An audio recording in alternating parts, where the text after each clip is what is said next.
Okay, you've warmed up your putting and you're ready to go. Here we are at Millwood Creek Disc Golf Course in Mystic, Connecticut. Now this course, I've wanted to shoot a video here for quite some time. Last time I was here, the weather wasn't cooperating, and now I'm back. It's just a very pretty course starting from hole number 1 here. So I'm going to tell you what I throw, why I throw it, talk about this great game of disc golf, understable versus overstable, what the numbers on the disc golf discs mean. You'll learn a lot. So let's get started. Number 1, 237 feet, a lot of trees along the way. Isn't it beautiful? I think so.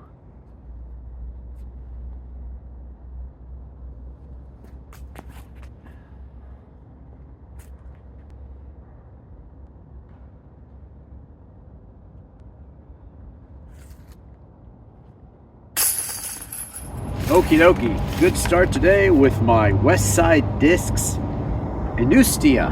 It also goes by another name, but really a straight flyer here. The numbers have worn off, so I'll talk about the numbers upcoming on another hole. And that was my first drive of the day, but I am out here throwing multiple discs.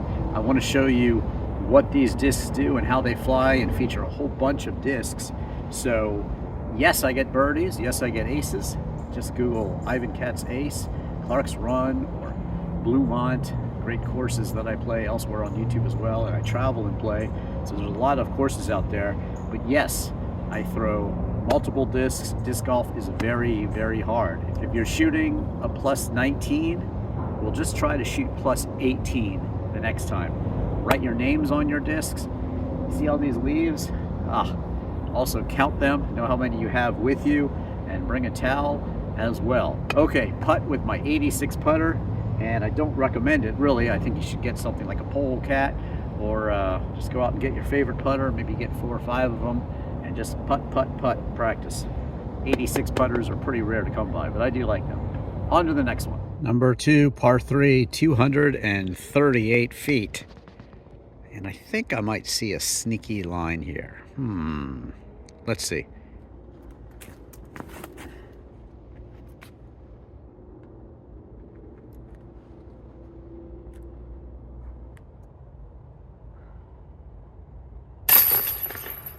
Started off with my Destroyer, a very beaten up DX plastic Destroyer. I gave it some hyzer, but threw it through the left gap, and well, quite frankly, I didn't get the distance I wanted, but I did get through. And I used this Cobra here, very old Cobra. This is what they call an Ontario Cobra. It says Whammo on it, and yeah, it's from May 16th and 17th, 1998. And like I said, it's a very understable Ontario mold Cobra that I just love these Cobras. I unfortunately lost my favorite one, and this one's pretty good though. Understable. If you flick it, turns up, it just goes straight at your target.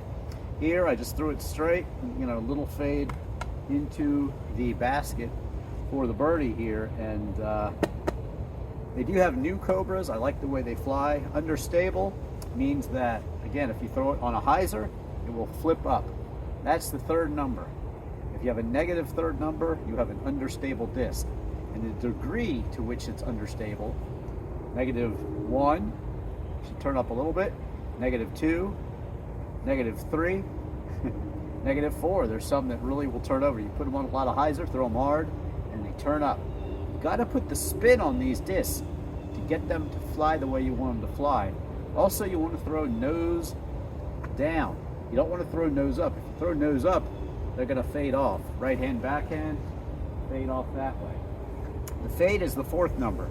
If you have a high fade and you're throwing right hand, backhand, you probably have a very high number on there, positive number, 2, 3. The higher that number on right hand, backhand, the more it's going to fade. Same thing for forehand flick. If you've got a high 4th number for the fade, it's going to fade off this way. So if you want a straight disc, you start with a mid-range like a Cobra. It's going to have a small 4th number like a 1.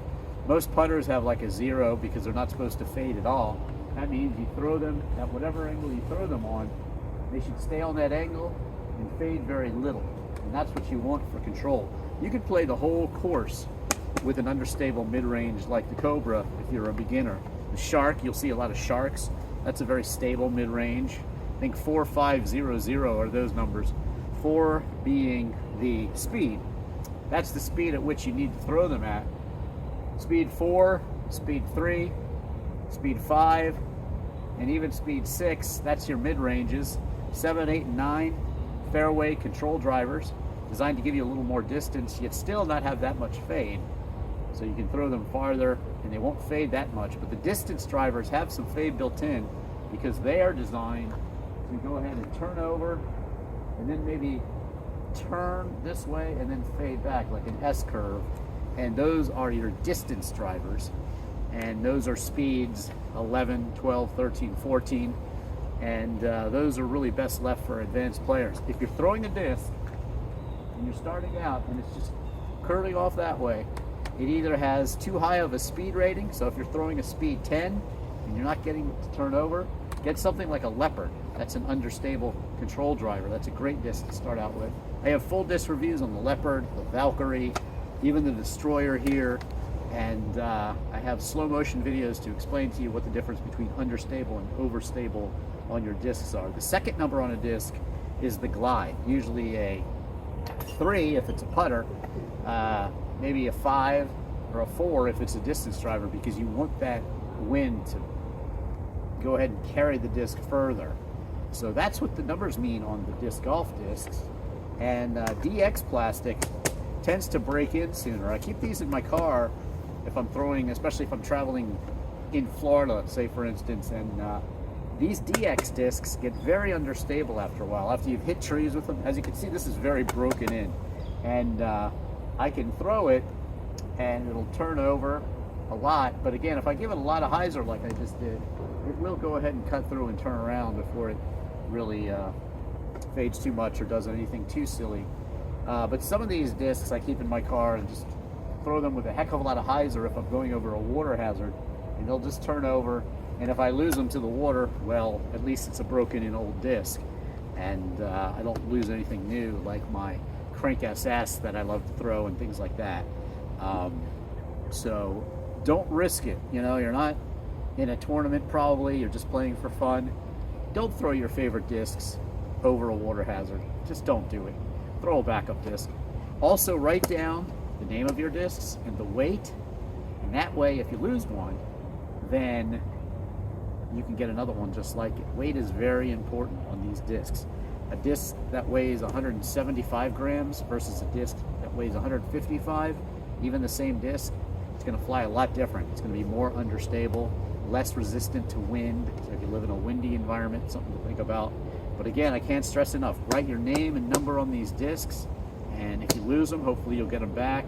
If you find a disc, don't take it with you. Look for the number on the bottom and call or text that number with a picture of it and where you found it. And sometimes you will return somebody's favorite disc to them, and it's a good feeling. Okay, on to the next one. This is such a tough, tight course. I love it though. 240 feet, number 3, and wow. Look at all those trees. Tough.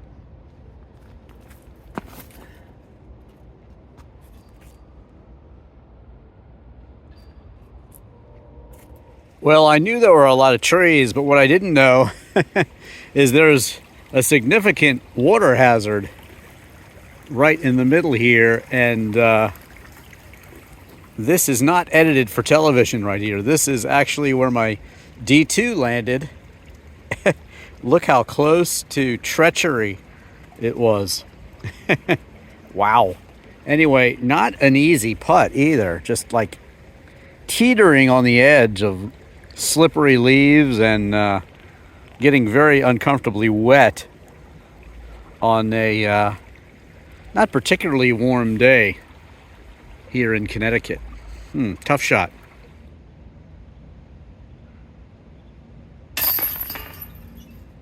I'll take it. Got a little love from the chains with my 86 Whammo Frisbee putter. Love it. But this D2 right here, I bought as a replacement for my Halo Air. It is like an air disc. It has little air bubbles in it. And eventually, I think it'll be a really good, just throw it on a bit of a hyzer and let it S-curve out in a very straight disc overall. It's pretty good here, but didn't get the distance that I wanted. It's very light. Yeah, just 157 grams it says. So the numbers are 13, 6, -5, and 3. So 13 is, of course, a distance driver. The 6 means it has a lot of glide because of those air bubbles. And the -0.5, that means it should really just turn up a bit. It should go very straight, just a little hyzer flip, just a little bit. And then big fade. And well, it got me in big trouble, but thankfully not in the water. And I was able to make the putt with, as I said, my Halo Air. On to the next one. Well, from 3 to 16, I don't know how that happened, but this looks more than the 259 feet that it says it is. And I wonder if there's any water hazards hiding over here somewhere. Proceed with caution.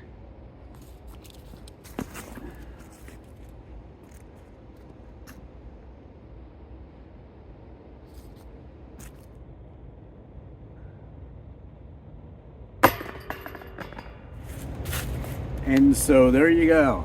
Don't listen to conventional wisdom when selecting your discs to throw. More on that one in a second. The King, my very understable King. A very wild disc for me. I can throw it with a lot of hyzer, like I did there, and it just turns over, understable, gets me the distance, and S-curves out. It's a very rare King that does this. I have a lot of Kings. This one seems to be lighter and more flippy than any King I've ever seen. And I can even use it as a forehand flick roller. Throw it with a little anhyzer, let it turn over, and just roll, roll, roll. Now, for that putt there, believe it or not, it's a Wraith. A very, really nice understable control distance driver, right between a fairway control driver and a distance driver. Speed 11, 5 for glide. It says -1, but this one's probably -2. I think it's a little more flippy.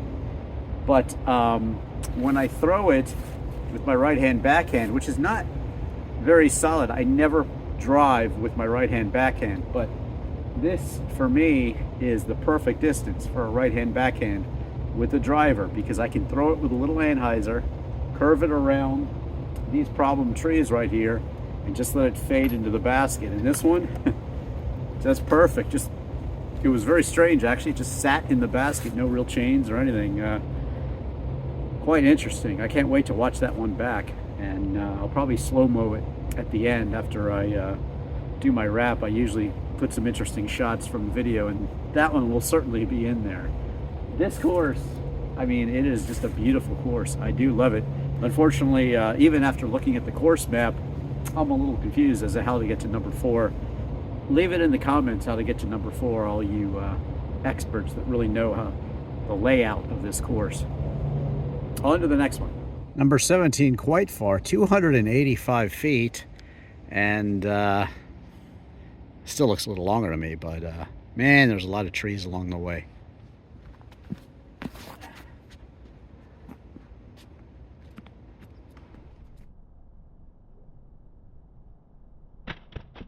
And number 18, 274 feet, it says. Nothing really in the way.